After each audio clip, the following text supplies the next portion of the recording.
Supprimer le statut d'artiste, c'est une mesure fasciste. Là, je suis sûr que j'ai l'attention de tout le monde. Là, c'est là, c'est nickel. Non, plus sérieusement, les réformes sur le chômage à venir en Belgique menaceraient potentiellement l'existence du statut d'artiste. En tout cas, c'est ce qu'on pouvait lire dans la presse ces dernières semaines. Entre-temps, certaines déclarations semblent avoir été démenties, mais en tout cas, les artistes, on est un peu dans le flou. Mais de toute façon, si on se fie au discours du MR sur ces derniers mois, bah... Oui, regardez dans quoi partent vos impôts, et vous vous rendez compte, certains artistes, ils profitent du système, et certains, ils touchent des aides alors qu'ils remplissent jamais de salles, vous vous rendez compte, où va votre argent, bref, blablabla.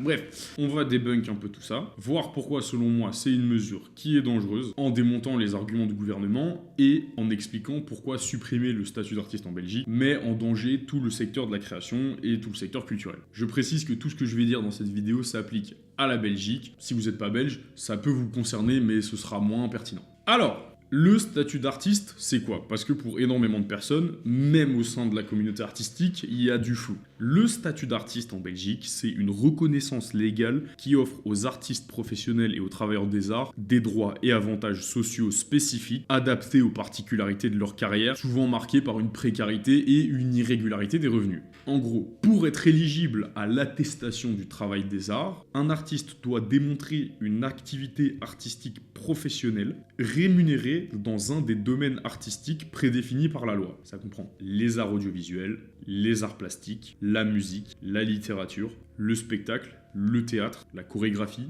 et la bande dessinée. Et en plus de ça, ça inclut les domaines comme les ingé-sons, comme moi, les réalisateurs, les directeurs photos, etc. Les avantages de ce genre de statut comprennent un accès facilité à la sécurité sociale, même en l'absence de contrat de travail traditionnel, et des protections sociales adaptées à la réalité des métiers artistiques. Ça, c'est l'attestation du travail des arts. Quand vous lisez dans la presse le statut d'artiste, souvent les gens parlent de l'allocation du travail des arts, qui n'est pas la même chose. L'attestation ne garantit pas forcément le droit de toucher l'allocation, et donc cette forme de chômage. Je ne vais pas rentrer dans le détail, c'est un sujet qui mériterait en vrai une vidéo entière, donc si ça vous intéresse, n'hésitez pas à me le faire savoir, et qui sait. Alors pourquoi est-ce que je dis que vouloir supprimer ces aides, c'est du fascisme? Le plus gros problème dans la potentielle disparition de ce statut, il n'est pas tant dans l'impact que ça va avoir sur les personnes qui le touchent actuellement, ça c'est grave, mais pour moi le plus gros problème, il se trouve dans les raisons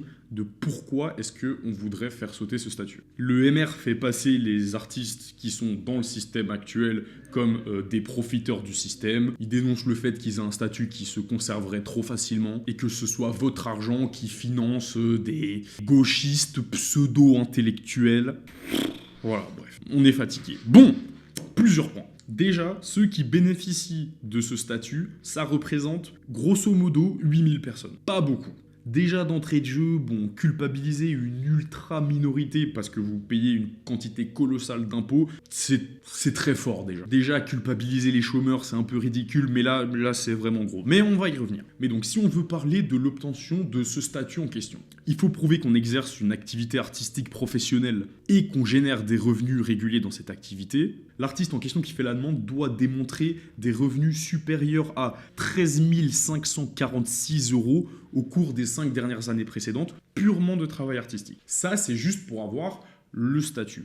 Pour avoir l'allocation, en plus de ça, il faut prouver 156 jours de travail salarié sur les 2 dernières années. Une fois que ce statut est là, on doit continuer à prouver des revenus générés par le travail artistique, d'une part pour garder le statut et d'une autre part pour garder l'allocation. On doit continuer à prouver à l'État qu'on travaille, que ce soit artistique ou pas. Sans ça, pas de statut et pas d'alloc. Même si ça peut paraître pas grand-chose, la complexité de l'obtention de ce statut, elle réside dans le fait que être un artiste accompli, ça demande un gros investissement de temps et d'argent, surtout en début de carrière parce que c'est le moment où du coup en tant qu'artiste il y a tout qui est approuvé, que la grande majorité en fait ils doivent trouver un mi-temps ou un temps plein à côté pour pouvoir manger, au détriment du coup du temps qu'ils passent à travailler leur art, ce qui finit par saboter leur propre création, enfin bref, là-dessus vous m'avez compris je pense. Tout ça pour dire que générer 13K de revenus purement artistiques déclarés, sous contrat, purement avec son art, c'est vraiment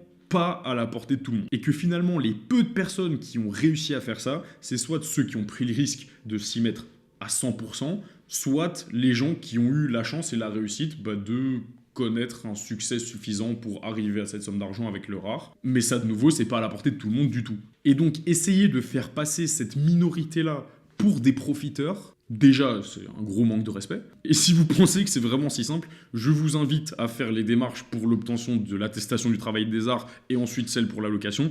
Je vous jure que c'est pas simple. Et c'est pas pour rien qu'ils sont si peu nombreux. Avoir 8000 personnes qui bénéficient du statut d'artiste contre, en moyenne, 41 000 élèves par an en art en Belgique, c'est vraiment faible comme ratio. Mais maintenant qu'on a parlé de tout ça, on peut rentrer dans la partie intéressante de la vidéo. Est-ce que l'État doit payer les artistes? Est-ce que les artistes doivent être financés avec votre pognon finalement? En vrai, tout dépend de la place que vous donnez à l'art dans la société. Si vous pensez que c'est le cas, que l'État doit financer les artistes, vous pouvez quitter la vidéo. Merci à tous. Mais pour ceux qui sont pas d'accord, vous avez le droit, mais je pense que ça vaut le coup qu'on prenne 10 minutes juste pour en parler. Après, je suis pas là pour vous dire que vous avez tort, mais ça vaut la peine juste d'en discuter. Bon, déjà, quand on dit votre argent, ouais, c'est un grand mot. On va faire un calcul. Vos impôts, ça représente 30% des recettes fiscales de l'État. En gros, de tout l'argent que l'État se fait en une année, 30% de ça, c'est votre argent à vous. Ensuite, avec tout l'argent qui se fait en une année, dans ces répartitions-là, 38% en moyenne vont à la protection sociale. Le chômage, ça représente 5% dans ces 38% de protection sociale. 5%, 5,6%, bon, ça varie, c'est des moyennes, hein. Mais là, on fait juste le calcul pour avoir une idée. Sur 300 000 chômeurs, il y a 8 000 artistes, du coup, enfin 8 000 personnes qui bénéficient du chômage pour les travailleurs des arts. Donc ça représente 2-3% grand max. Donc, remis en perspective, à chaque fois que vous payez 100 € d'impôts, la partie de ces 100 € qui vont aux artistes représente 1,73 centimes. Alors, c'est vos centimes, c'est les vôtres. Effectivement, ils sont payés avec vos 2 cents. C'est un calcul approximatif, mais vous avez l'idée. Donc, quand Georges-Louis Boucher dit « votre argent », en soi, c'est vrai. Mais si ça vous indigne vraiment, je vous invite à aller vous renseigner sur où vont les 9 998 autres centimes. Parce que pour moi, effectivement, ça vaut toujours la peine de savoir où va votre argent finalement. Mais maintenant qu'on a théorisé tout ça, que vous refusiez de donner ces 0,02% de vos impôts aux artistes. C'est votre droit, mais parlons de ce que ça voudrait dire et de l'impact que ça aurait. Dans un premier temps, ça va décourager tout individu à entreprendre quelconque étude artistique. Déjà, moi, quand j'ai commencé mes études d'ingé son, on m'a dit « Frère, courage, vive la passion, parce qu'il n'y a pas d'argent. » C'est réel. On m'a dit « C'est super, c'est génial, mais ça va pas être simple. » C'est déjà un secteur, l'art, qui est presque exclusivement motivé par la passion. De l'expérience que j'en ai, j'ai croisé très peu de personnes dans ma vie qui étaient en école d'art dans le but de faire beaucoup d'argent. Habituellement, quand on y est, c'est par amour de cette culture. Maintenant, c'est pas simple, mais on sait qu'il existe des voies. Via le statut d'artiste, par exemple, certains peuvent bénéficier d'une sécurité sociale sans avoir à subir l'enfer que c'est de vouloir entreprendre en Belgique.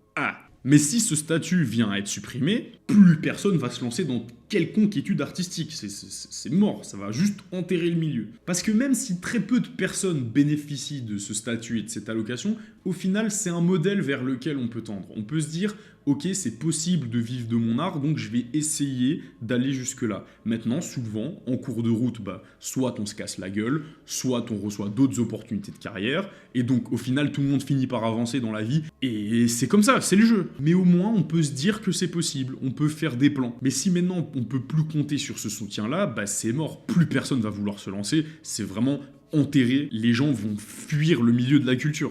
Et là, pour moi, c'est le début des vrais problèmes. Premièrement, si on arrête de l'étudier, ça veut dire qu'on arrête de l'enseigner. Il y a certaines disciplines qui demandent des années à être maîtrisées, et si on arrête de les enseigner, on va perdre des savoir-faire entiers. Alors, tous les Belges qui vont vouloir suivre la voie de leur passion n'auront pas d'autre choix que de s'expatrier dans des pays où on respecte et où on enseigne leur discipline. Donc, les gens vont partir, faire tourner l'économie d'un autre pays, y acquérir du savoir et des connaissances, pour ne potentiellement jamais revenir, ni avec leur talent, ni avec les connaissances qu'ils ont acquises. C'est une perte. C'est une perte. Et le plus ironique, du coup, c'est que quand on aura perdu ces savoirs-là, et ben, quand on voudra en profiter, nous, je dis les Belges, du coup, et ben, on va devoir aller les chercher ailleurs. Et plus cher, en plus, c'est complètement con. Enfin bref, la preuve, les pays qui soutiennent et subventionnent la création artistique rencontrent plus de succès. On aime ou on n'aime pas le cinéma français, mais c'est le leader du cinéma en Europe. Et c'est en grande partie dû au fait que la France encourage et finance les initiatives créatives françaises. La Belgique, on a un petit pays, mais malgré ça, on a nos petites célébrités internationales. Voilà, Stromae, Angèle, les frères Dardenne. Et pourquoi? Parce que même si c'est pas spécialement les noms que je viens de citer qui bénéficient du statut d'artiste, on bénéficie tous du fait d'être dans un pays qui soutient la culture et la création artistique. Et ça pousse à la créativité et à l'initiative créative des citoyens. Un autre problème majeur, c'est que sans subvention, c'est que l'art appartient aux riches. Alors, je dis pas que les riches sont pas doués, mais par contre, on va priver tout un spectre de la société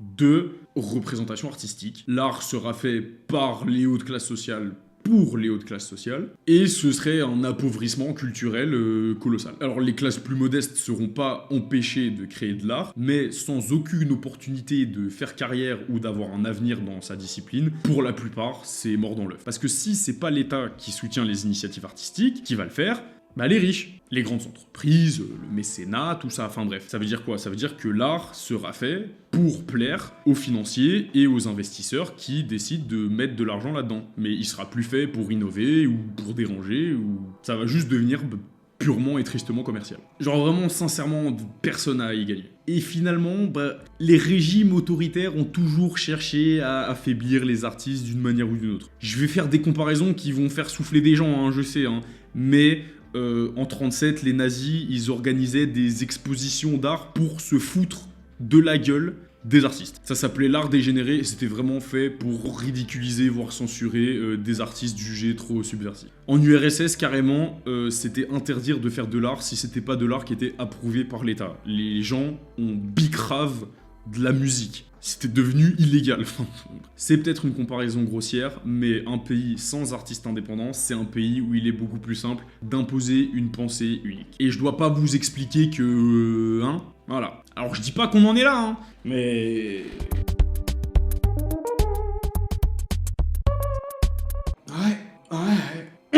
Bref, pour conclure, selon moi, supprimer les aides aux artistes, c'est un premier pas vers un art qui devient ultra commercial, voire inexistant. La suppression d'un statut d'artiste, c'est un appauvrissement culturel, une inégalité sociale et une attaque à la liberté d'expression. Et la narrative selon laquelle les artistes profitent de votre argent, je vous invite à vous renseigner, mais c'est du foutage de gueule. Si vous pensez que l'art a sa place dans ces sociétés et mérite d'être subventionné, je vous invite à partager cette vidéo et d'essayer d'amener les gens peut-être à voir les choses sous un autre angle. Si vous êtes resté jusqu'au bout, n'hésitez pas à vous abonner et à me faire savoir ce que vous pensez de tout ça en commentaire. Surtout si vous n'êtes pas d'accord, en vrai, je suis totalement ouvert au débat.